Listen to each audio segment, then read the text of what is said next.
Hello, Adrian, and hello, everyone watching. Hello, Karin. Hello, everyone. Today, we want to talk a little bit about people's pain points these days, and there are many of them. Adrian, how would you explain what a pain point is? Karin, I would explain this in a very simple way. A pain point is anything that an employee experiences in the workplace, leading to them being dissatisfied, disgruntled, and disengaged. Um, what I've noticed working with many employees is that the biggest, perhaps, pain point is not the money. It's actually how they are being treated in the workplace.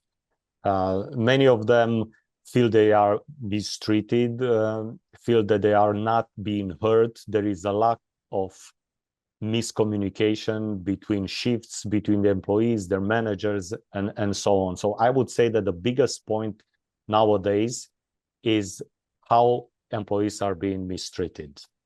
Mm-hmm. And speaking about disengagement, Karin, what would be one piece of advice from you for those who end up, unfortunately, being disengaged in their workplace?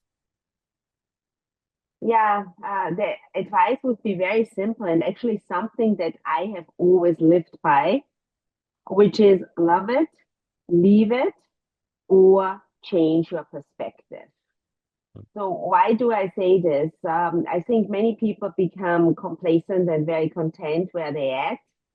But I mention this often, but over the course of a lifetime, they become very disgruntled and bitter just by staying in the same place.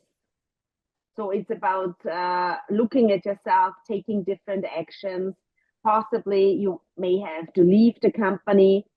But one very effective thing is like actually change the way you look at things. Because if you do that, many other things will also start to change and you get different results in your life. And that's a big one. If you just focus on what frustrates you, what that other people do to you, then you easily become the victim and it just doesn't feel good. And we want to focus on helping people so that they can feel better and have a better life experience. Right. So love it, leave it, or change your perspective. 100%. Okay. This was our message for today, and we will definitely see you next week again. Until then, be happy, be healthy, and be at your best.